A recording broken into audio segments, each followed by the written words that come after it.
กระด้างเด้อเอาเบิ่งให้เพิ่นก่อนสบายดีเด้อไอเด้อสร้างไผ่เพิ่นมาดึงแล้วเล่นอย่างนะจะคนมามื้อนี้เพิ่นว่าเพิ่นอันน่ะไหนโตดึงสายไผ่นี่จะคน2 คนเพิ่นบ่พี่น้องเปิดคลิปเปิดภาพอีกมื้อนี้เนาะพี่น้องการมาพบมาพอกับเฮาคือเก่าคือเดิมเด้อพี่น้องเนาะเอาก่อนอื่นกับสบายดีตอนเช้าๆเด้อพี่น้องเอาก่อนอื่นกับทักทายสบายดีเด้อสบายดีและสวัสดีพ่อแม่พี่น้อง FC เมิร์ดสุขสู่คนเนาะบ่ว่าสิอยู่ในและก็ต่างประเทศ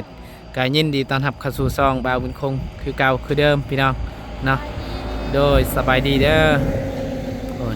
ลูกสาวกับลูกชายเนาะก็มาเบิ่ง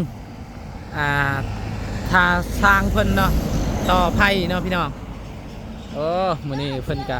ต่องาม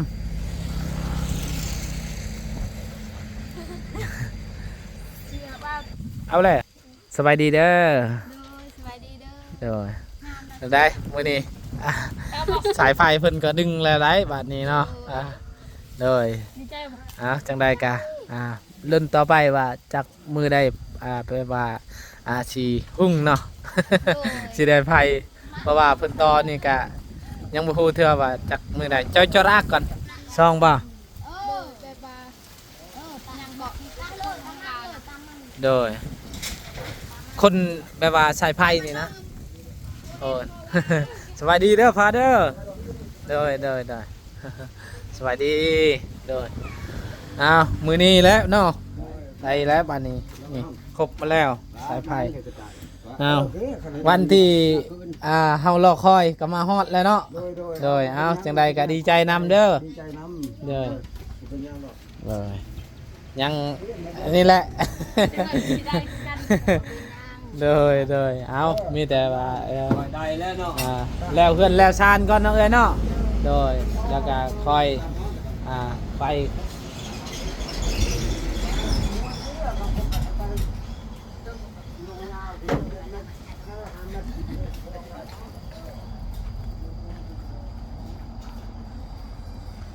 จักเม็ดเด้ตัวนี้ฮอตพุ่นพี่น้องเบิ่งก่อนดึงไปฮอตไซแหละพูด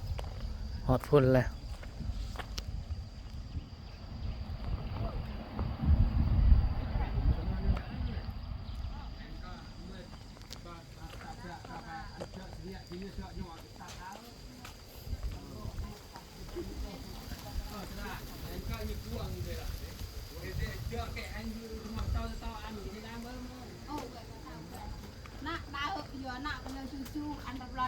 จะพดมันแหละเจาะละเดิงเด้อมาดึงจะรอดกับเราครับโยมเดียวเลยจะนุ่งไปใครละปั่นเอาเศรษฐีเมตรคูณ4ดาวยังจูๆยังเนื้อต้นด่าง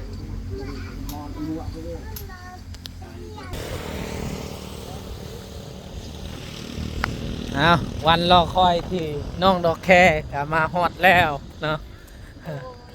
โดนแล้วเนาะดอกแคเด้อ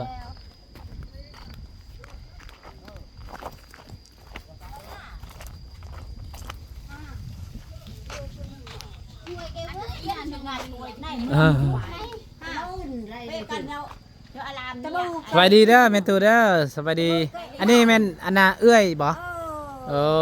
สบายดีเด้อแม่ตูเด้อโดยอยู่ใช่แม่ตูอยู่บ้านใดบ้านสกีเนาะ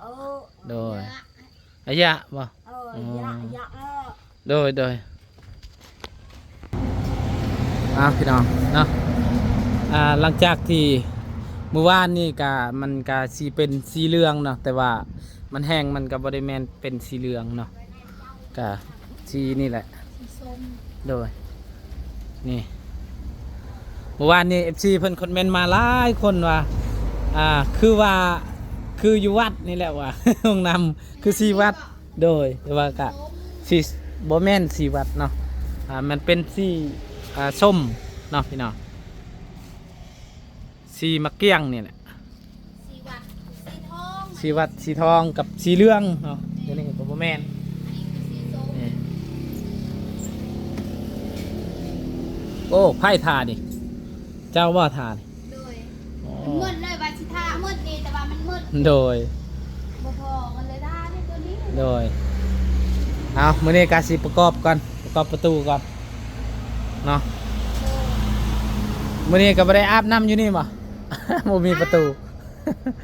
แห้งแล้วบ่ประตู แบบนี้ เด้อ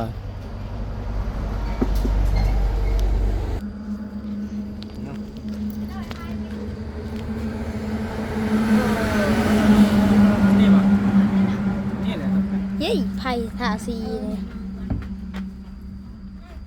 หนาวทาสีนะแล้วอ้อชัก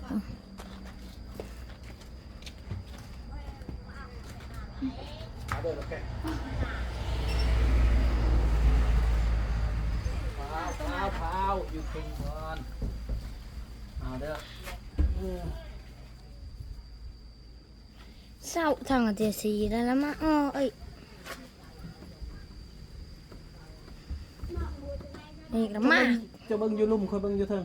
เรียบร้อยแล้ว ได้ได้แล้วโอเคได้แล้ว แต่ว่าคัน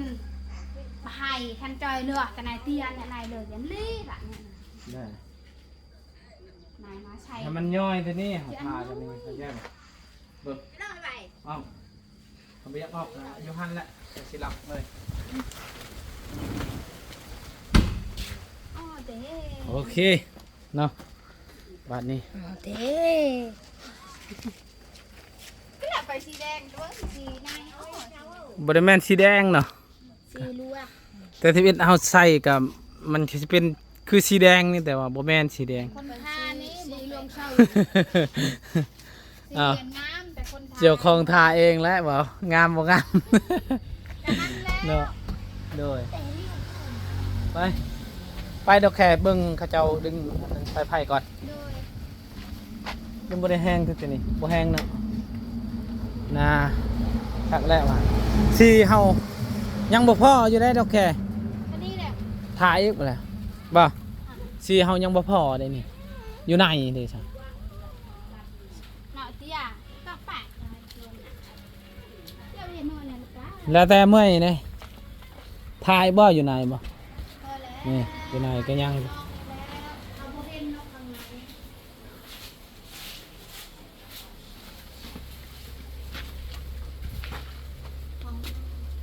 อัด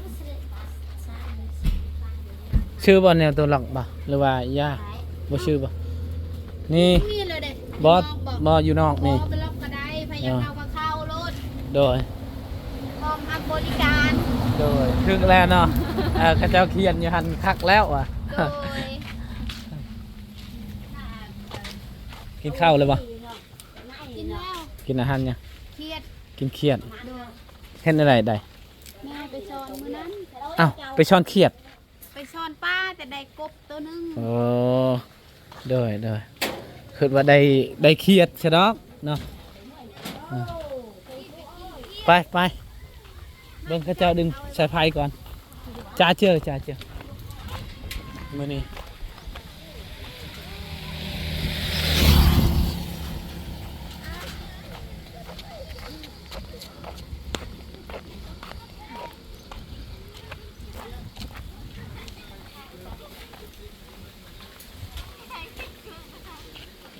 สวัสดีเด้อจะดีโดยสร้างเพิ่นบ่ได้เฮ็ดบ่มื้อนี้เพิ่นหยุดบ่ แกะหนอต เออแม่นแหละเพราะว่าอยู่บ้านเขาเจ้าคนเสียชีวิตก็เลยพักก่อนเพราะว่าแม่นแหละ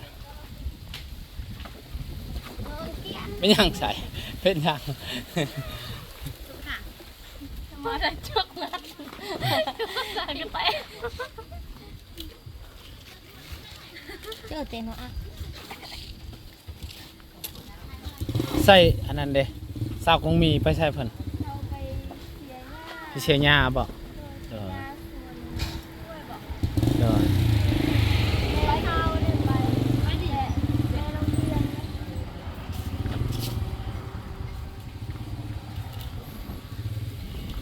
ไปเบิ่งบอลเขาเจ้าทมเมื่อวานนี้เนาะทมอยู่บ้านน้องกองมีเนาะพี่น้อง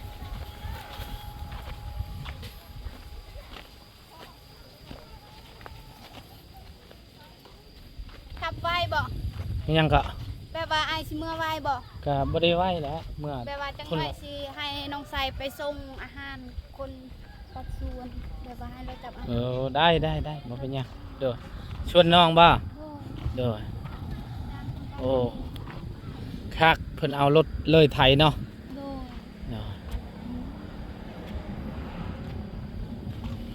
นี่ล่ะคือว่าคุณวัฒนาบ่ได้พูดบ่ได้เอากันนั่นตัวมองน้ำก็โอ้ยเบื่อสิตา เด้อเนาะโอ้เอาบุญวัฒนาลาวเด้ โดย เนาะ เป็นบาทมนี่บ่แห้ง เนาะงามบ่รีได้ชำนี้เนาะ โดย ว่าใหญ่กะกะใหญ่เนาะพี่น้องกะเพราะว่าอยู่นี่เขตนี่กะแมนเฮือนนี่แหละขานี่แหละเฮือนตัวนี้กะแมนเฮือนครัวเป็นเฮ็ดเฮือนครัวแต่ว่าตั้งไว้ซื่อๆเนาะแต่ว่าเขตนี่เฮือนเนาะ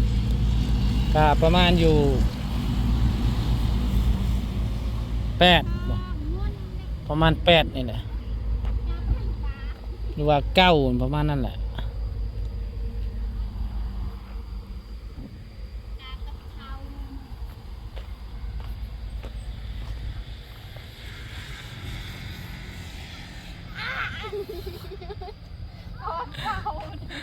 กอดเสาทางน้องเพิ่นว่ากอดเสา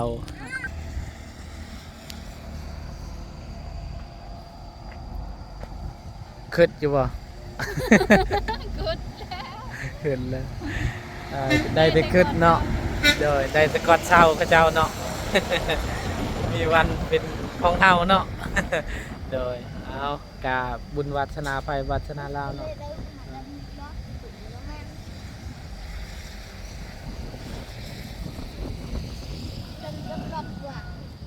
แต่ว่าจราจรนี่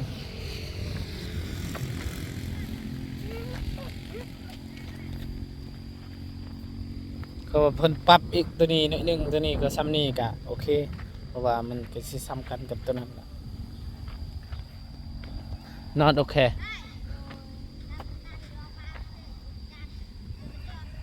ไปพุ่น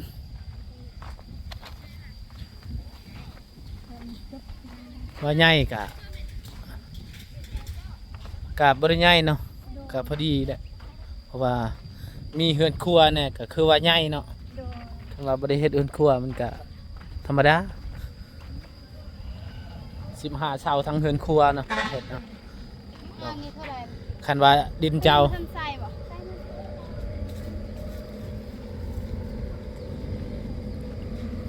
คันว่าดินเจ้านี่ก็15เช้านี่บ่ได้เนาะมัน มันน้อยมันแคบคันว่า10ช่องบ่หรือว่า9เช้านี่คือสิโอเคอยู่เนาะ เพราะว่ามันแค่พูดเจ้าดึงสายไผ่อยู่พุ่นแหละ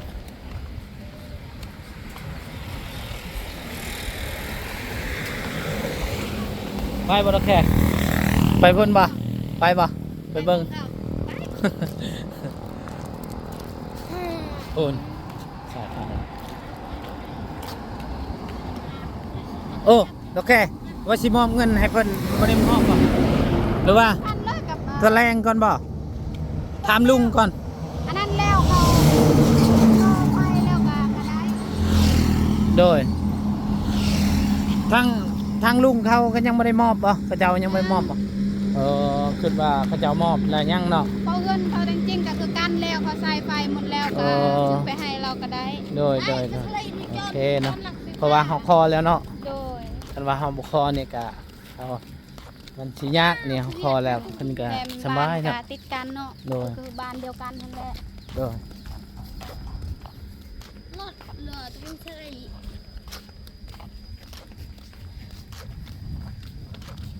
มื้อนี้อันน่ะบ่ได้ไปไสบ่มื้อนี้ บ่ไปอันนั้นมื้อเสาร์ไปซื้อน้ำมันอีหยังเพื่อของกินให้ เขาเจ้าตัดชวน โดยเขา ชวนกล้วยเนาะ โดยตัดยาสวนกล้วย โดยเฮาก็ยังหกอยู่สวนกล้วยเฮาเดี๋ยวนี้ กล้วยสิตัดก็ยังบ่ได้ตัดซ้ำโอ้หกแห้งเลยกล้วย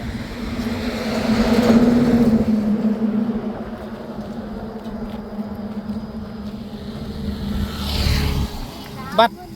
ไก่ ให้หันแล้ว โดยกล้วยเจ้ามันลายบ่กว้างบ่ ก็บ่ได้กว้างปานใด ได้บ่ซ้ำส่วนตัวนี้ส่วนเขาเจ้า ไก่นี่บ่ โดย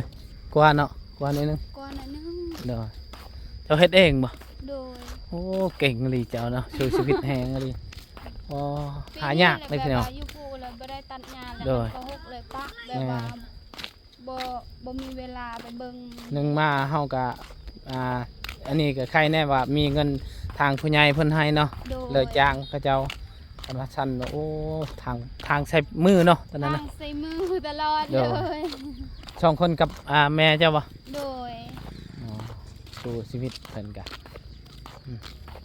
บัดตอนน้องไปอันนั้นได้ไปเฮ็ดเวียกตอนนั้นอยู่เซโปนไผเฮ็ดเวียกอยู่เขื่อนอยู่ซาน แบบว่าสวนกล้วยอิหยังก็ตัดหมดแล้วก็ไปแบบนั้นแล้ว โอ้ คนมันปลูกมันแล้วเรียบร้อย โดย แม่ก็แบบว่าเราสิบ่มักอยู่เราไปตลอดเด้เห็น โดย เรามักอยู่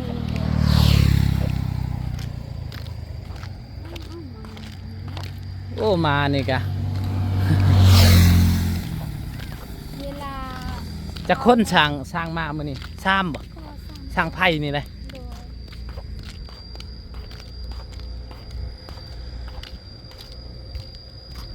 โอ้ไกลเติบเนาะแต่นี่ฮอดพุ่นก็โอ้ประมาณอยู่80หรือว่ากว่านิดนึงร้อยปลาย มาพาตัวนี้บ่ โดยแม่นแหละทรายตอนนั้น เอาเบิ่งแต่คุณผู้ชายมันน้อยเนาะ นี่ตอนนั้นอันนี้ช่องสาย ตัวนั้นตัวนี้บ่ โดย แม่นเนาะ โดย ตัวนี้คือผู้ชายเพื่อนแม่จริงๆเนาะ บ่แม่น บ่แม่นบ่ โดยพูนสายเพื่อนแม่ต้นจริงพูนตัวนั้นเห็นบ่โดยแม่น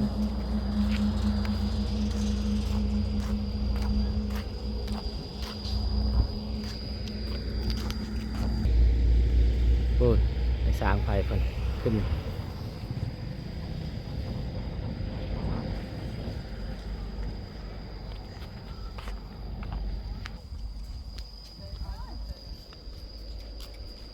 คิดว่าสร้างไผ่เมาแล้วเมื่อคืนนี่เฮ็ดอยู่กินเบียร์อยู่ ว่าน่ะได้เด้เพิ่นสิได้เฮ็ดอยู่บ่มื้อนี้ สบายดีเด้ออายเด้อโอ้หล่อเนาะ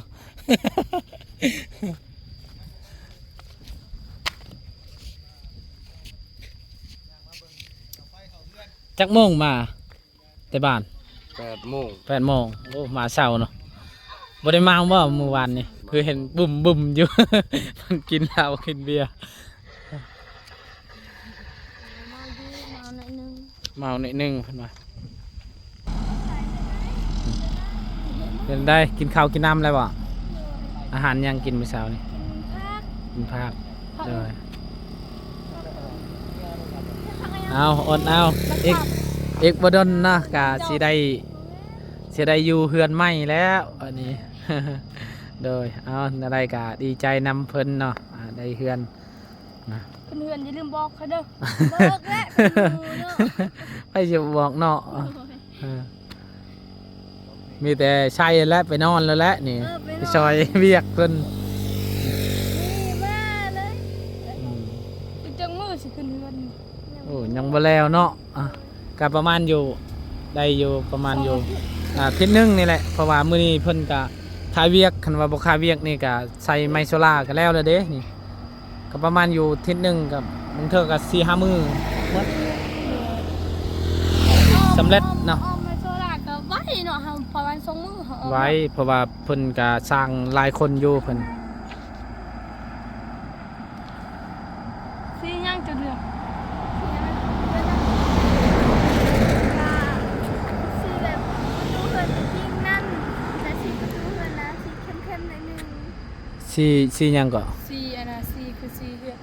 แม่กูอันนั้น บ่แม่นสีคือเฮือนเฮาเด้ไม้ชะลาบ่แม่นบ่แต่ว่ายังไม้ชะลาแล้วบ่ แม่น ก็เห็นแล้วคือสีเฮือนเฮาแหละงามแหละสีตัวนั้นสีใหม่งาม ก็ซีไม้เลย โดยงามแต่ว่าอยู่เทิงก็คือกันบ่สีเดียวเลยบ่โอ้สีตัวพุ่นสีตัวได้ตัวนั้นบ่ เฮือนตัวนั้นก็งาม สีตัวนั้นบ่งามเออ สีตัวนั้นแหละงาม โดย บ่ว่าติซีเฮือนจะงาม เพื่อนก็งามพร้อมเนาะโดย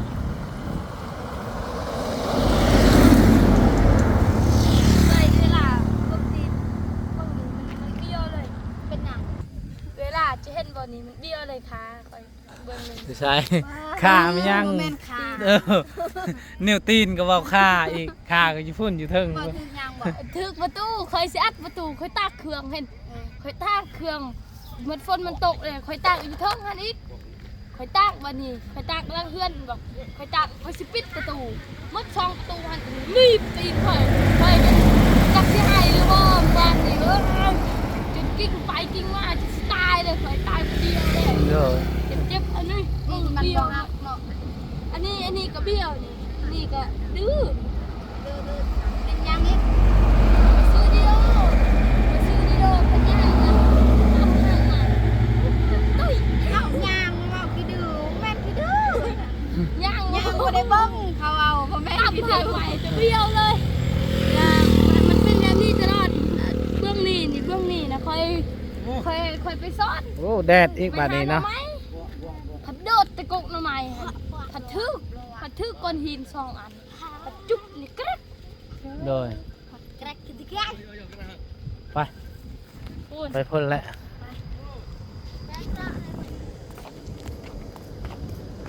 สาวสอง สาวสบายดีเด้อโดยเพิ่นไปหาใส่เพิ่นแหละใส่ไปชื่ออันนั้นมักแตงโดยใส่เอ้ยจ้างแยะเลยกินเนาะ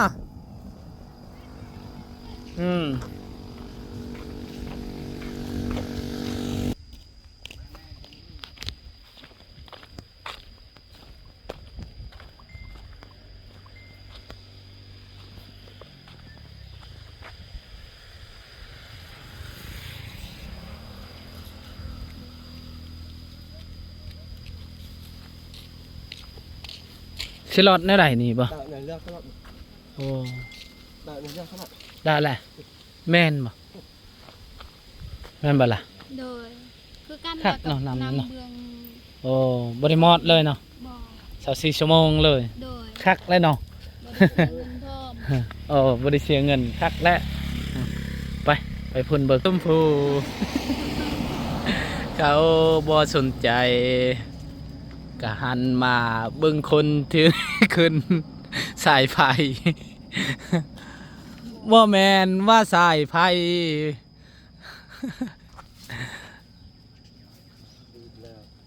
ลืมยัง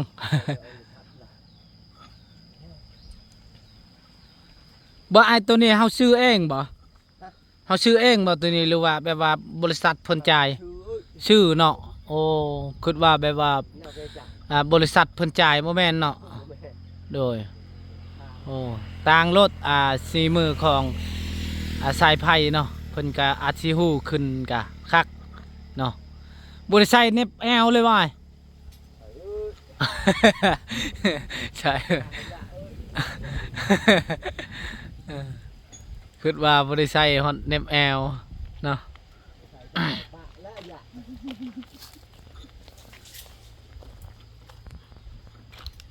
เลยไม่เลยอะ